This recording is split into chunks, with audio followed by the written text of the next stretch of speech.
Hello again, guys. Today we will be reviewing and I will be showing you guys my Playskool Ultrasaurus. Now I will be going through an overview of the figure, and then I will share with you guys the pros and cons of the figure that I would like. Now first of all, a disclaimer, I did modify the figure a bit. I painted the feet dark brown. It's not the best, I'm not the best painter, but I did it for satisfaction, and I'm okay with the way it turned out.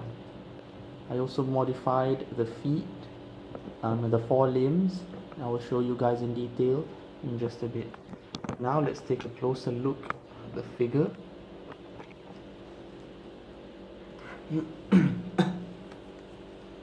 First of all, let's take a look at that head.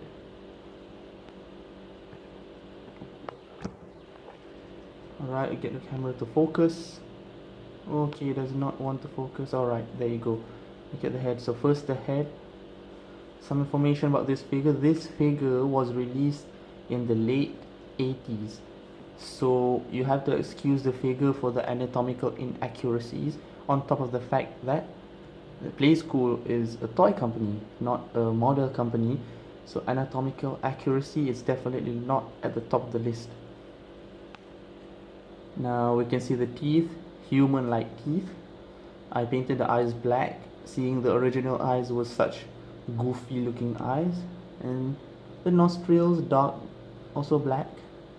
The head, the general color of the figure is an orange base with a red top with done by airbrush. Now the head, top of the head is red. You can see the tongue in there, and then we'll move on to the neck. Now the neck, again orange base with the red top. Now the neck, the wrinkles on the head, on the neck are very basic wrinkles, making the neck look like an earthworm more than the neck of a brachiosaur, but it's decent enough. Okay, here we have the joint seam where there is movement allowed for the figure. Now we'll go down, we'll take a look. Okay, the neck gets bigger, a lot bigger at the base. Definitely gives you that feel of a large muscular neck when you look at it. However, it just doesn't look that detailed. And then here is the seam line for the movement of the joint of the base of the neck. Now we reach the shoulder blades. Overall, as you can see, I'll zoom out a bit. The figure is a very bulky brachiosaur, almost like an overfed brachiosaur, as opposed to the other giant brachiosaur that I reviewed previously, which looks more like it's emaciated. Okay, and here's the joint line of the forelimbs. Okay, allowing for forward and backward movement. Here you can see some nice and thick chest muscles befitting of the giant animal. Again, the wrinkles, fairly basic wrinkle detail, no scale details. Okay, sorry for the sloppy paint job. Alright, and then here is the feet. Now I modified the forelimbs because I couldn't stand the forelimbs looking as gigantic as goofy as the hind limbs. That was the model initially had, the toy initially had forelimbs that looked exactly like this. Now look at the forelimbs. I modified it a bit, made it look more like the modern reconstructions of sauropod forelimbs with the thumb claw. The feet has forward and backward movement, also mobile. And now we go to the obese looking abdomen, skin fold here, again forward and backward movement of the thick hind limbs. And we have a seam line here for the base of the tail. The tail, this allows the tail to be rotated right and left. Okay, now look at the tail. It's very short and very chunky, with the tip of the tail being a very blunt tip. Now I'll run down from the tail to the head on the other side, just to give you guys a view. Pretty much the same as the port side just now. Okay, take a look at how this figure is just so bulky. I'm having difficulties again holding the figure up. Okay, take a look at that. Give the neck a bit of a zoom there. Alright, and back to the head. Same issue. I forgot to describe that the top of the head is scaly. Okay, take a look at that. Alright, now I'd like to talk a bit about the movements that this dinosaur is capable of, seeing that it is a figure that has movable parts. Like I mentioned just now, I'll just go over through it again. The upper half of the neck can be rotated, the base of the neck can be rotated, the forelimbs can go forward and backward, so can the wrists, so-called wrist of the animal.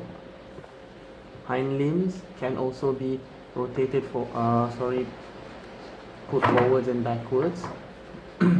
Feet again capable of forward and aft action, and the tail can be rotated.